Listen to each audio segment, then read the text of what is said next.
Hi, Darrell Fertakos here, founder of Boundless Innovations and Dreamland Productions, one of the most valuable startups in the 21st century prior to funding. I'm going to prove companies have earned close to $1 trillion in market cap value, further developing similar inventions and products I began to design, invent, and file at the patent office prior. It is my passionate interest in helping companies grow by innovating new products and services that benefit the world, solve problems, heal hurts, and create mass market opportunities by forming strategic partnerships with companies, working for them, or to co-develop and market new products. I also like to work with investors to build new businesses and take successful products to market and build ventures from the ground up with the right staff, the right people, and the right resources to bring products to market the correct way with high quality and with the right talent in place to increase the odds of success. Since college, I appeared on the Jay Leno Tonight Show in 2004, inventing a similar product to what the electronic cigarette later became, to inspire the growth of that billion-dollar industry. Then I was a New York finalist on ABC's hit TV show, American Inventor, for my airbag helmet invention, where I almost got $1 million investment from George Foreman. Then I was on the Big Idea CNBC with inventions of mine and featured on the Discovery Channel Pitchman TV show as a prolific inventor with a wearable that helped drivers stay awake when tired and driving to keep the road more safe. At a 4,200, I won an award from the History Channel and appeared on the historychannel.com in 2006, May, inventing a financial payment app prior to the App Store coming out. I even wrote to Steve Jobs hoping to create the App Store and a financial payment app. My app was very similar to what Square became, Google, and Apple Pay in several ways, not always, but it shows that I was thinking ahead. I had a credit card reader patent application and an app that let you send payments, and many at the time said, a phone can't do that, but I knew it could. I appeared in Inc. magazine as well. I filed over 500 patent applications, provisional patent applications, and several utility, which will soon be granted. And as a result of my accomplishments, helping companies design, market, and sell products that win in the marketplace with sales results on TV, QVC, and retail, selling millions of units, my business was named one of the most innovative in the state of New Jersey by the Tech Council. I received nominations from patent attorneys, engineers, professors, and industry experts, since I help companies grow and invent winning products. I speak at inventor clubs on how to invent winning products. I also taught invention at a STEM school and received an academic scholarship, all for my innovation research. I'm an expert in innovation. So why did I want to become an expert in innovation? Because I wanted to do the greatest good for the greatest many with my one life I had to live. I wanted to be a philanthropist. I wanted to give back and help those who were suffering without food or water, rebuild the rainforest, clean the air, and help our society in as many ways as I could with my one life to live in a positive way and be a role model. Now, as you see, here's my awards from the History Channel, the Rothman Institute of Innovation and Entrepreneurship, the National Inventors Hall of Fame Foundation as sponsors. I received prestigious innovation awards time and time again inventing. Was the only student in my entire college winning awards inventing. The only student in my MBA program winning awards inventing. And out of 2,200 students competing worldwide, I received an academic scholarship from George Mason University and the Institute for Humane Studies for my invention history research, where I analyzed hundreds of years of history and product development to see what made some products succeed versus fail, what was the common trends, why some businesses win versus fail, and what we could do in the future to make entrepreneurship more accessible to the masses and have a higher probability of success in the marketplace. And as a result of my research, I won awards time and time again inventing. And I read leading innovation books throughout history, George Westinghouse, Thomas Edison, Alexander Graham Bell, Sam Morris, you name it, I read about it in the past. Great book, Blockbusters, The 5 Keys to Developing Great New Products, Hooked, Entrepreneurs, the men and women behind famous brand names and how they made it, 0 to 1, which teaches how to create disruptive innovation, which is what I love to do. Now, here's an example of my Thomas Edison research, okay? Now, in the peak of Thomas Edison's career, with the help and support of others and being paid to work and invent, he filed 106 patent applications in 1 year. Now, I knew with my college degree in psychology and studying neuroscience that the human brain thinks of 60,000 thoughts per day. So I felt if I could channel my energies, I might be able to think of hundreds, if not thousands of ideas for new products and services per day. I used mind machines and meditation to get to the state of mind known as samadhi in yoga science and in a state of flow and psychology, where you're not distracted and you're focused and in a relaxed mind state on a single goal. And that was to come up with as many products and services as possible in the shortest duration of time. Within about 2.5 months, I filed 500 creative ideas at the patent office on over 250 product concepts of mine and well over 180 business ideas. And since then, I've now filed over 70 of this. Very few people in history began to invent this much. Thomas Edison didn't even file this many creative ideas at the patent office by the age I did, nor did Steve Jobs. Now, I'm not trying to brag. I'm not better than these inventors, but I'm doing as Richard Branson taught. We have to promote ourselves to make our business and career dreams come true. And that's all that I'm trying to do. If you can find anyone else who filed more patent applications than I, by the age I did at the patent office, I'll give you over $1,000. How does that sound? It's my passion to create products and services and devise solutions to problems so that we can help other people. I love to create products that inspire, illuminate, and enrich the hearts and minds of users. Nothing brings me more joy than developing a product that makes someone happy. And that's what makes me want to get up in the morning and work. I just love to invent. I love new products. So what did I invent? Now, Facebook, Shark Tank, YouTube. I love these products. Square, Ring, great innovations. Did you know, though, Thomas Edison wasn't the first to invent the light bulb? Alexander Graham Bell wasn't the only one to invent the telephone. Elijah Gray was prior. Bell got to the patent office first and got the credit. You know, heavier than air flying machines, airplanes, the Wright brothers got all the credit for, but they weren't the only ones to invent heavier than air flying machines. Leonardo da Vinci, and there was others that flew a little bit before them. However, throughout history, many of us have similar ideas. Few take action. But taking action is filing a patent application, doing experiments. And many of these products and brands you're aware of today that we love, the electronic cigarette, YouTube, I also began to design and invent similar products and filed them at the patent office before these brands, in addition to creating 10 times more innovations. Now, in 1995, before the MP3 player came out and the iPod, I built a music boy where you could save your songs on a chip, share it with your friends rather than use a CD that scratches, and you could connect Music Boy to the internet to share songs. I wrote to Nintendo hoping to bring it to market. They had a no unsolicited idea policy, but I was thinking again, a similar product that might have done very well in the marketplace with the right help. Then Sega in 1994, they created IR7000 communicator that would let you connect with your friends and send short text messages to each other and build profiles. That product inspired me to want to build the largest social networking website in the world. I called it Dreamspace. Personal profile finder search, find people based on interest, job title, hobby, similar in some ways to Facebook and LinkedIn, right? I called it Dreamspace, but I took action with my invention. I completed a research study at Salisbury University in 2001 on the psychological benefits of social connection on individuals, and found that when people play sports, when a loved one watches them, they run faster. When we have commonalities and similar interests with a relationship partner, we tend to be happier.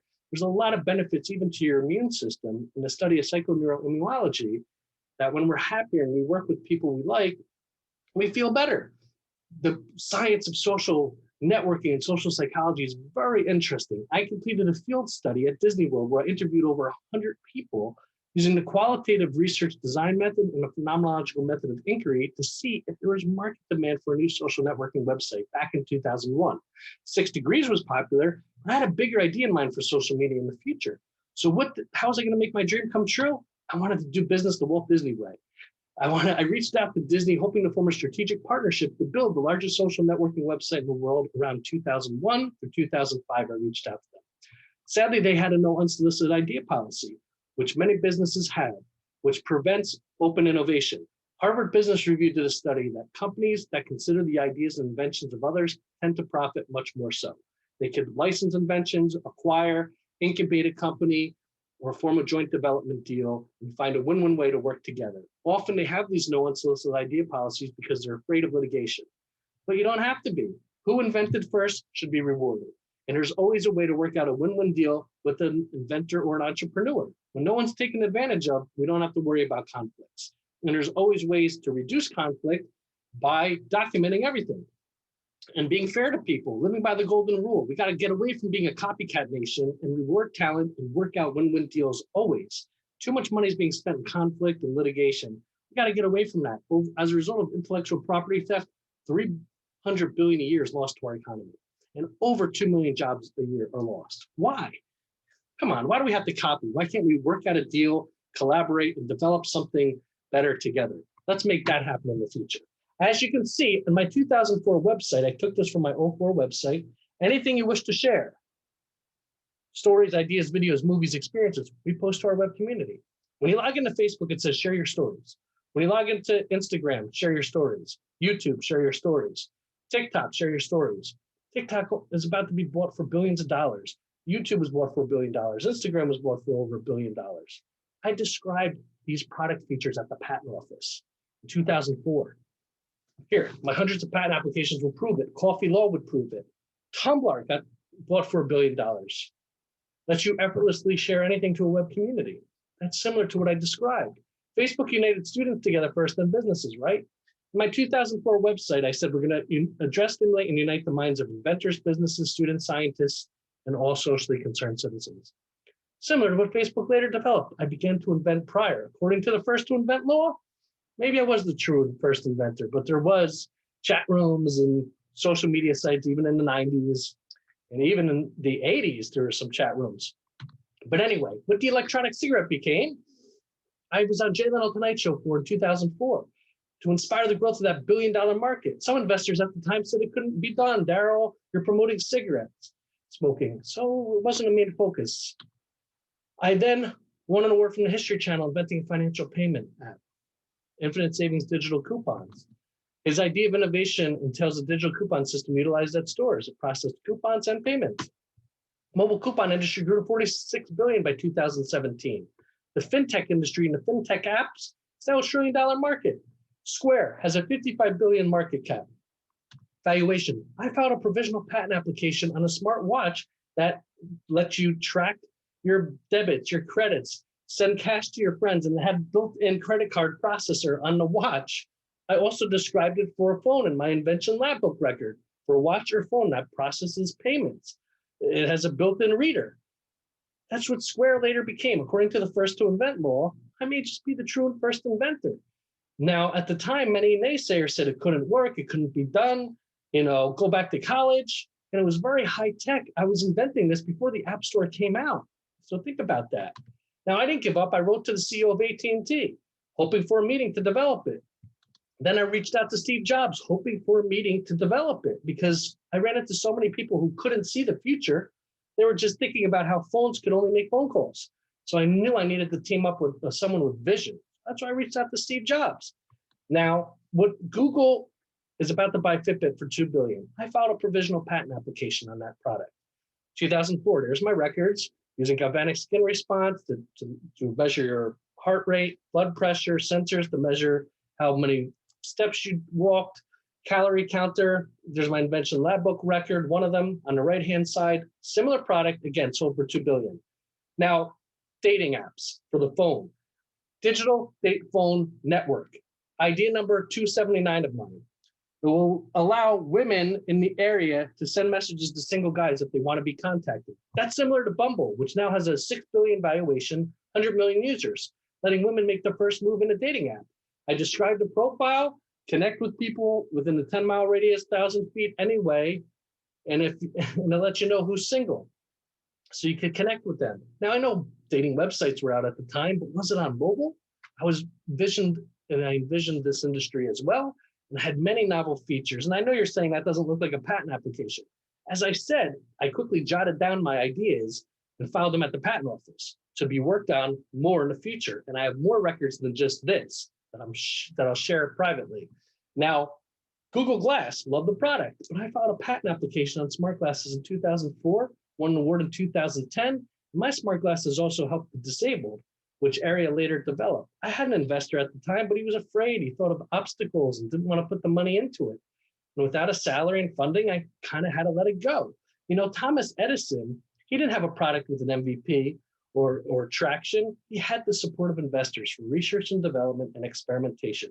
They funded him, and they helped hire the right teams, paid people to work, And then they took products to market, and that's how success emerged. We waited for Thomas Edison to have an MVP and a product with traction without paying him to work, without giving him funding. We might be living in the dark today. You can't be investing just that way. Here's my patent application on smart glasses in 2004. I was on American Inventor with my airbag helmet invention, company in Europe, further developed it. It's saving lives now. Oculus Rift, Facebook bought it for $2 billion. I didn't invent virtual reality. Watch the movie Lawnmower Man from the 90s, but I had new ways for virtual reality to work, especially for social media. And I described it, idea number 179 of mine. Similar, once again, prior to Oculus Rift, sold for $2 billion. Keychain breathalyzer got $1 million investment on Shark Tank. I described the keychain breathalyzer, idea number 26 of mine, filed at the patent office. Similar. Now, I focused a lot on creating TV shows. What Shark Tank became, a show where people compete, and those are the best ideas, meet angel investors, turn their ideas into reality, was my TV show and copyright. I reached out to Disney to try to make that happen, and ABC Network. They had a no unsolicited idea policy. And without a salary to work and without funding to market it, I didn't focus on it much. I had to put food on the table. I worked in the wedding industry. I worked in the counseling industry. I worked at a school. I worked in sales. I worked in the solar industry. I had to focus on putting food on that table. Inventing was kind of like a hobby of mine. I helped my mom's counseling practice grow. I had worked in research and development in the pharma industry. I did multiple things in my life. Now, TV show called Human Potential, what America's Got Talent later became, I described that at the patent office as well. Even Desperate Housewives. Now, CNBC The Prophet is a hit TV show. I flew out to Hollywood in 2010, and I shared my idea, search for the next top turnaround CEO in America, where CEOs would go into companies to help them grow with their talent, connections, and cash. I got networks interested, but American Idol didn't sell right away. They had to go on hundreds of meetings. Without a salary and without funding, I couldn't focus on it much. But still, it came out. Now, here's my claim to fame. I created the TV show Pitchman. It was my copyright, my dream, witnessed by my mom in 2005, and many other documents, where the best pitchman would sell inventors ideas and help them find deals for their products and to help them sell. Thought I'd be a millionaire. I worked out a deal with a consumer product company, and I also worked on design, developing, and marketing some of these as seen on TV products, where I looked for products to bring to market. I helped invent some of these products. I helped design some, and some were my inventions.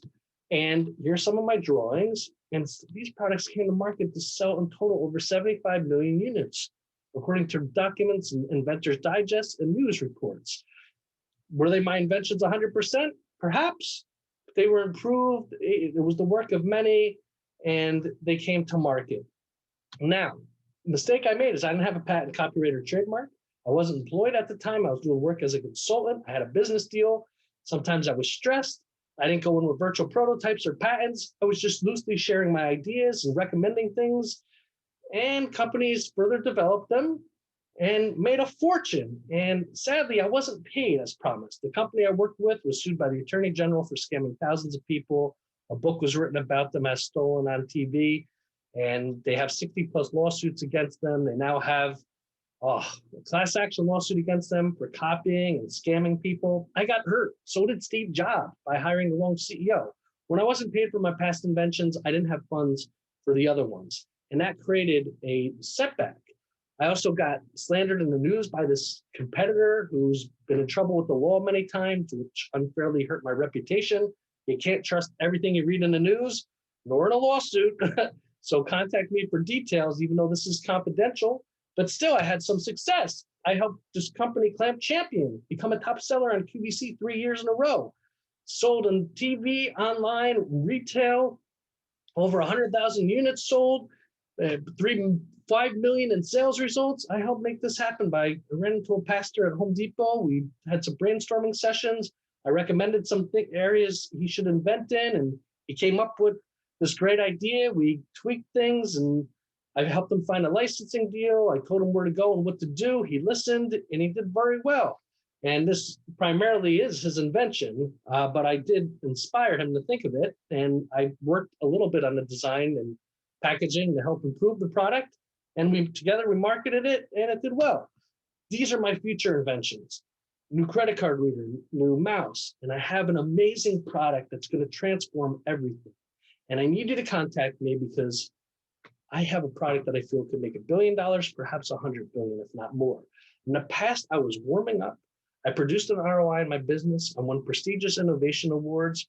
I've worked with some top CEOs and companies. I helped startups grow. I taught invention. I won scholarships. I was just warming up.